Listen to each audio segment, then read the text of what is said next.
Cardiovascular disease remains the leading cause of global mortality. Yet a vocal modern movement argues that the foundational lipid hypothesis, the idea that cholesterol is the primary driver of this disease, is a complete lie. Part of the confusion stems from how we measure risk. Clinical medicine has long relied on LDL-C, which measures the total mass of cholesterol in the blood. But mass is an imperfect proxy. It provides no information about the actual number of circulating particles. The precise driver of heart disease is Apolipoprotein B, or ApoB. This is a structural protein found on the surface of every potentially atherogenic lipoprotein.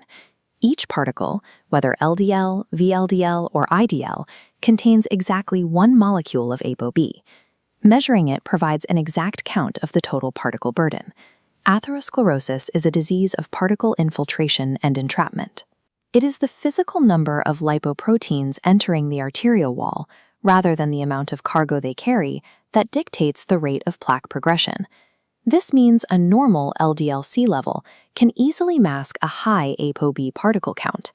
Relying on mass alone often leaves high-risk individuals with metabolic dysfunction undiagnosed and untreated. If ApoB is the definitive cause, we have to account for several populations that supposedly break the rules. Groups that eat high-fat diets but appear to live free of heart disease. The most famous is the Inuit paradox, the historical claim that Greenland Eskimos maintained exceptionally low rates of heart disease, despite a diet rich in marine mammal fat. Then there is the French paradox, popularized in the 1990s. The claim was that French populations consumed high amounts of saturated fat, but suffered very low coronary mortality compared to other Western nations. Today, the debate centers on lean mass hyperresponders, lean individuals on ketogenic diets who experience extreme LDL spikes, but claim their metabolic health neutralizes the risk of those particles.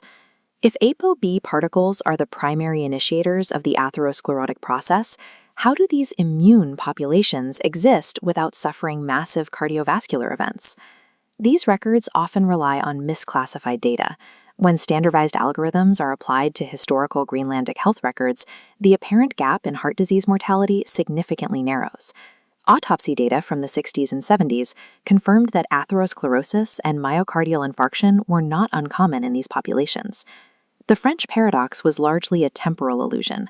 Consumption of animal fat and the resulting cholesterol elevations in France only reached Western norms in the late 1960s.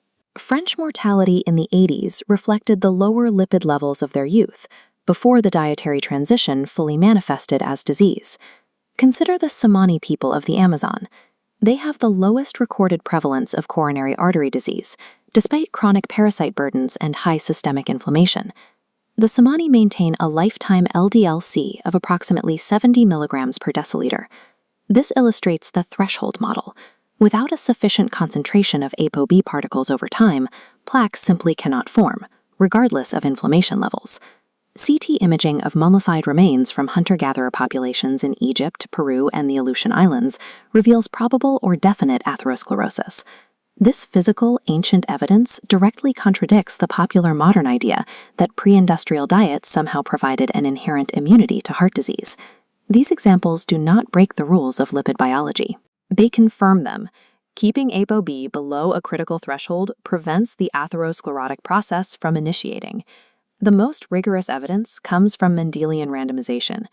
This method uses the random allocation of genetic variants at conception to study the lifetime effects of lipid exposure, removing the confounding factors of lifestyle and diet. Individuals with naturally lower LDL due to PCSK9 variants show a 54% reduction in heart disease risk from lifelong reduced exposure. Statin trials show smaller absolute benefits because they begin in the 6th decade and exercise in damage control on pre-existing plaque. Atherosclerosis is driven by the ApoB year, the cumulative exposure calculated by multiplying the concentration of ApoB particles by time. This is why short-term data, like a 12-month heart scan from a keto dieter, is insufficient.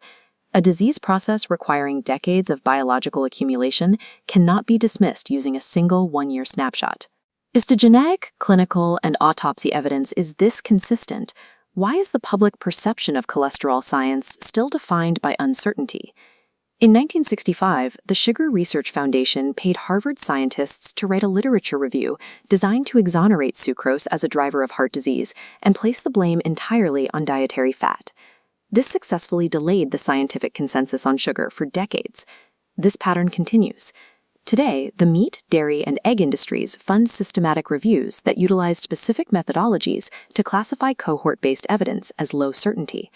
This is used to manufacture enough doubt to justify maintaining current high-meat dietary patterns. The research corruption argument frequently used by cholesterol skeptics was originally a playbook perfected by the very commodity industries that benefit from the debate.